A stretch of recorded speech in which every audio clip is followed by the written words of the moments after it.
Hindi class में आपका स्वागत है। तो आपका चल रहा है जय शंकर प्रसाद द्वारा रचित श्रद्धा मनु। तो इसके कुछ पैराग्राफ्स हो चुके हैं, इसमें आगे देखेंगे। लगे कहने मनु सहित विषाद, मधुर मारुत से ये उच्छ्वास, अधिक उत्साह तरंग अवात, उठाते मानस में सविलास। सहित विषाद, विषाद माने दुख, सहित माने साथ, दुख के साथ। मधुर मारुत यानी शीतल मंद सुगंधित हवा। उच्छ्वास, उच्छ्वास कहते हैं सांस को भरना, भीतर लेना और बाहर छोड़ना, उच्छ्वास। तो यहाँ प्रसंग है इसका कि जब श्रद्धा मनु को निराशा से निकालने के लिए अनेक प्रकार के तर्क देकर उन्हें उत्साहित करने का प्रयास करती हैं, तब मनु उनके प्रश्नों का उत्तर देते हुए कहते हैं। क्या कहते हैं मनु? लगे कहने मनु सहित विषाद, मधुर मारुत से ये उच्छ्वास। श्रद्धा की बातें सुनकर मनु दुख से भरकर उससे कहना प्रारंभ करते हैं। सहित विषाद यानी दुख के साथ श्रद्धा को बताना शुरू करते हैं, श्रद्धा को से कहना शुरू करते हैं। क्या कहते हैं कि तुमने तन मन को आह्लादित करने वाली शीतल मंद सुगंधित वायु के समान, मधुर मारुत शीतल मंद सुगंधित वायु के समान आनंद प्रदान करने वाले उच्छ्वासों के द्वारा जो विलासपूर्ण बातें कही हैं, वे निरंतर मन में उत्साह की अत्यधिक ऊंची तरंगें उगाने वाली हैं। अधिक उत्साह तरंग अवात, वह अत्यधिक उत्साह से भरी हुई हैं। उठाते मानस में सविलास, किंतु इस बात में भी कोई संदेह नहीं है कि मनुष्य का जीवन बहुत ही विवश है। उठाते मानस में सविलास, मनुष्य का जीवन बहुत ही विवश है, उसके अपने हाथ में कुछ भी नहीं है। यह सब मैंने अपने जीवन में अनुभव करके देख लिया है। उठाते मानस में सविलास यानी ये मनुष्य जीवन इतना सरल नहीं है, ये बड़ा विवश भरा हुआ है, व्यवस्था से भरा हुआ है। ये मैंने स्वयं अनुभव के द्वारा जान लिया है। किंतु जीवन कितना निरुपाय, लिया है देख नहीं संदेह, निराशा है जिसका परिणाम सफलता का ये कल्पित गेह। निरुपाय यानी असहाय, गेह माने घर या मकान। किंतु जीवन कितना निरुपाय, लिया है देख नहीं संदेह। मनु श्रद्धा से कह रहे हैं कि मैंने अपने जीवन में अनुभव करके ये देख लिया है कि जीवन बहुत ही असहाय है, विवश है, इसमें कोई भी संदेह नहीं है। निराशा है जिसका परिणाम सफलता का वह कल्पित देश। इस पूरे जीवन में केवल निराशा ही निराशा है, सफलता का तो एक कल्पित यानी कल्पना, गेह मानी घर, सफलता तो केवल एक कल्पना मात्र है।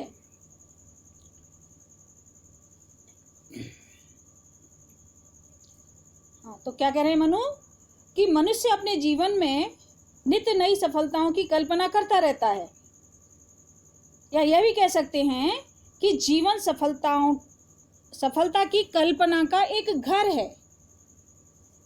किंतु वास्तव में यदि विचार करके देखा जाए तो अंत में इस जीवन का परिणाम निराशाजनक ही है, क्योंकि मृत्यु अवश्य संभावी है और निश्चित है, तथा कोई भी मनुष्य सहर्ष मृत्यु का वर्ण नहीं करना चाहता है।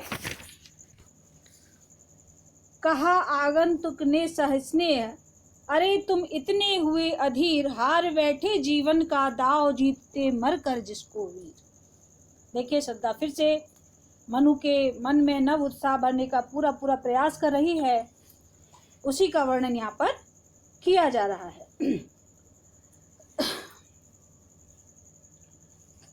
कहा आगंतुक ने सस्नेह, मरकर जीतना।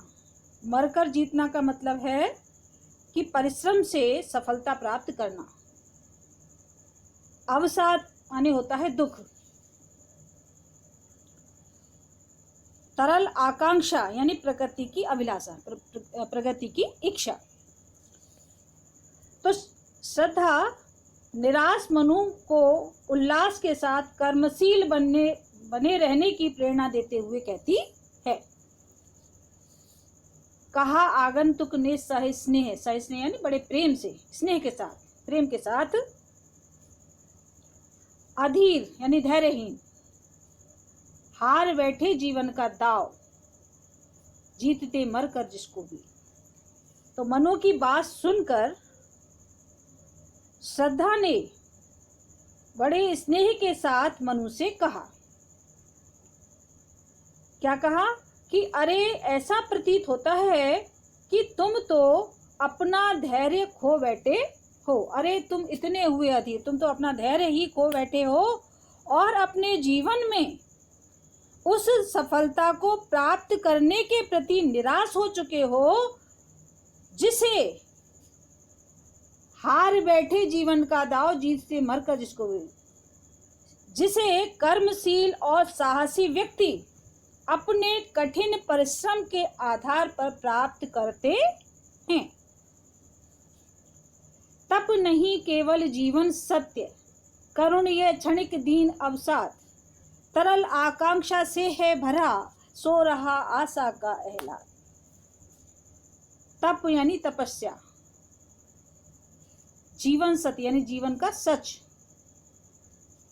क्षणिक माने क्षणभंगुर, कुछ समय बाद नष्ट हो जाना, अवसाद यानी दुख, आकांक्षा यानी इच्छाएं, आह्लाद माने प्रसन्नता या खुशी। तो तप नहीं केवल जीवन सत्य। मनु को तपस्वी के रूप में देखकर श्रद्धा आगे कहती हैं, जब वो तपस्वी का रूप उन्होंने धारण कर रखा है, किसने? मनु ने। तो उनका इस तपस्वी रूप को देखकर श्रद्धा कहती है कि केवल तपस्या करते रहना ही जीवन का सत्य नहीं है। केवल तपस्या करते रहना ही जीवन का सत्य नहीं है। करुण यह क्षणिक दीन अवसाद, दीनता और करुणा के भावों से ओत पोत तुम्हारी यह मन स्थिति क्षणिक है, यानी कुछ समय के लिए है। थोड़ी देर बाद ये दुख या परेशानी जो तुम्हारे मन में बैठ गई है वो खत्म हो जाने वाली है। दीनता और करुणा के भावों से ओत पोत तुम्हारी ये जो मन स्थिति है वो क्षणिक है। तरल आकांक्षा से है भरा, सो रहा आशा का एहलाद, यानी जीवन जो प्रकृति की अभिलाषाओं से भरा हुआ है।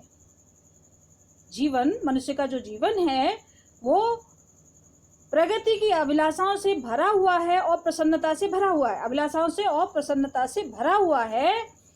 अतः तुम अपनी अभिलाषाओं और इच्छाओं को जगाओ तथा उत्साह पूर्वक जीवन व्यतीत करो।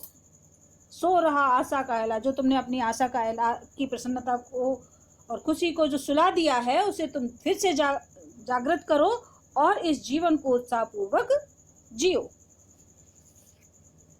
प्रकृति के यौवन का श्रृंगार करेंगे, कभी न बासी फूल मिलेंगे, वे जाकर अतिशीघ्र उत्सुक है उनको धूल।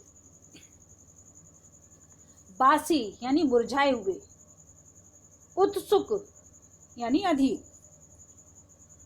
इन पंक्तियों में प्रसाद जी ने श्रद्धा के द्वारा मनु के निराश मन को प्रेरणा दी है। क्या उपमा दी है जयशंकर प्रसाद जी ने?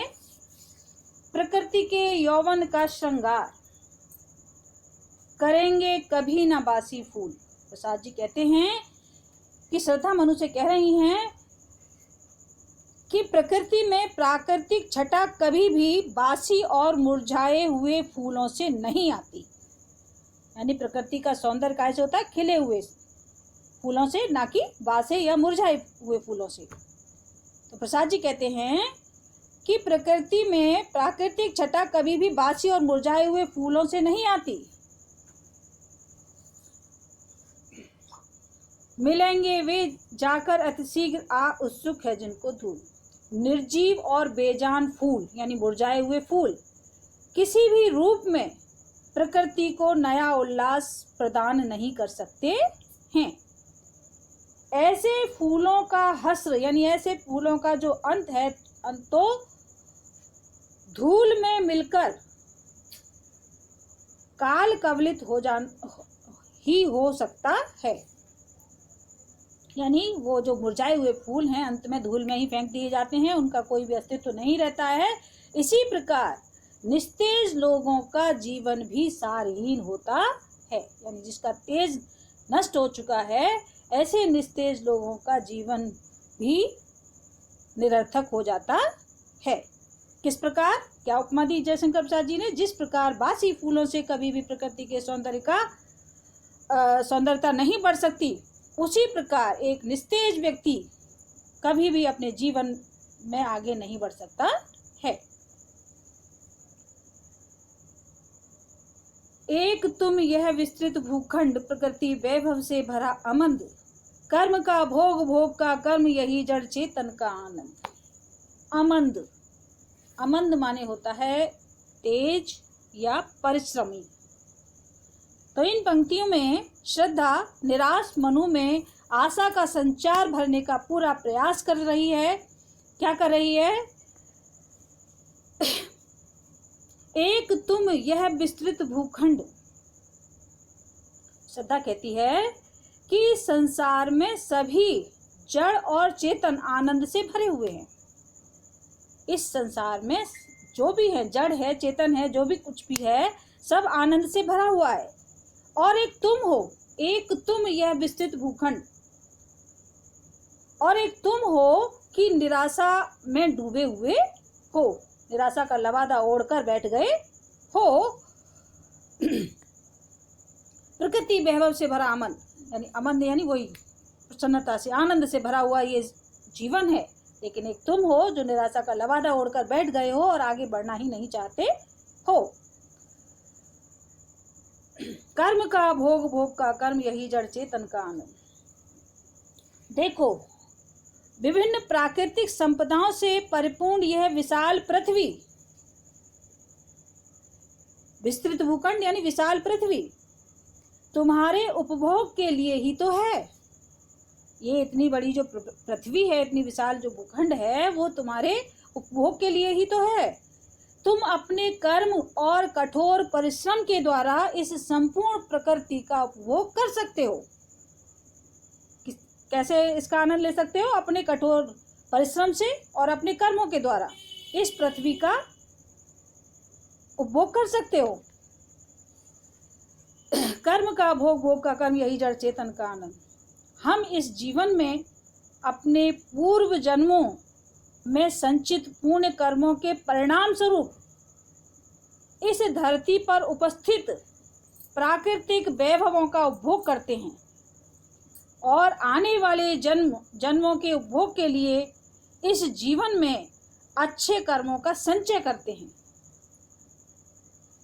हमारी पूर्ण भारतीय संस्कृति का संदेश भी यही है कि फल की चिंता किए बिना ही मनुष्य को निरंतर अच्छे कर्मों में लगे रहना चाहिए। फल की इच्छा नहीं करनी चाहिए, लेकिन उसे अपने अच्छे कर्म करते रहना चाहिए। यह प्रकृति भी यही सब कर रही है।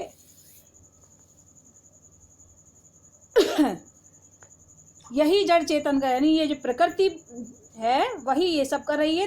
तभी तो जड़ वृक्ष भी चेतन मनुष्य की भांति बिना किसी स्वार्थ के फलते फूलते हुए आनंद का अनुभव करते हैं।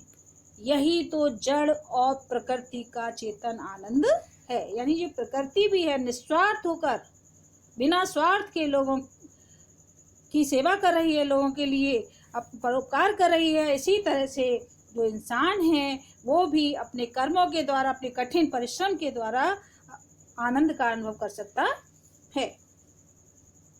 अकेले तुम कैसे असहाय यजन कर सकते तुच्छ विचार, तपस्वी आकर्षण से हीन कर सके नहीं आत्म विस्तार।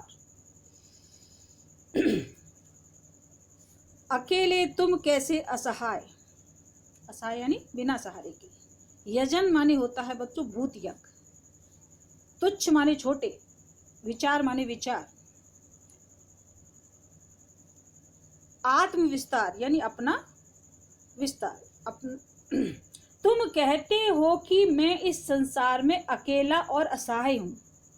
श्रद्धा क्या कह रही है मनु से कि तुम ये कहते हो कि मैं इस संसार में, पूरे संसार में अकेला हूं और असहाय हूं, मेरा कोई सहारा नहीं है।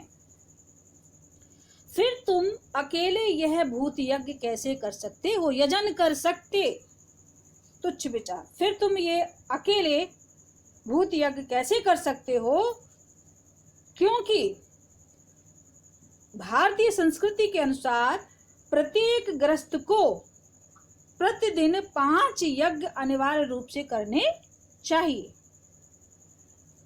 और यज्ञ कभी अकेले नहीं किया जाता, बल्कि पति पत्नी दोनों मिलकर ही यज्ञ कर सकते हैं। ये श्रद्धा उनको समझा रही है मनु को कि तुम अकेले तुम कैसे असहाय यजन कर सकते तुच्छ विचार, कि दोनों यज्ञ कभी भी अकेले नहीं होता है, बल्कि दोनों पति पत्नी मिलकर ये यज्ञ कर सकते हैं। यदि तुम इस यज्ञ को अपना कर्तव्य मानते हो तो मुझे पत्नी रूप में स्वीकार करके उसे विधि विधान से संपन्न करो। तपस्वी आकर्षण से हीन कर सके नहीं आत्म विस्तार। तुम्हें अकेले यज्ञ करने का कोई अधिकार नहीं है। तुम अपने आप को जो असहाय मानते हो, तुम्हारा ऐसा मानना तुम्हारी छोटी सोच का प्रतीक है, तुच्छ विचार। तो तुम अपने आप को अकेला समझ बैठे हो, असहाय समझ बैठे हो, ये तुम्हारी काय का प्रतीक है, तुम्हारी छोटी सोच का प्रतीक है। हे तपस्वी, तुमने इस संसार को सारहीन मानकर स्वयं को जो जीवन से अलग कर लिया है, विरत कर लिया है, वह ठीक नहीं है। तपस्वी आकर्षण से हीन, यानी तुमने इस संसार को आकर्षण से हीन मान लिया है, ये तुम्हारे लिए ठीक नहीं है। इसका अर्थ यह है कि तुमने अपनी आत्मा का विस्तार नहीं किया है, कर सके नहीं आत्म विस्तार। इसका मतलब तो ये हुआ कि तुमने अपनी आत्मा का विस्तार नहीं किया है, अर्थात तुमने अभी तक स्वयं को आत्म केंद्रित ही बनाए रखा है, जबकि इस जीवन की सार्थकता आत्म को भूल कर, स्वयं को भूल कर पर केंद्रित करने में ही है।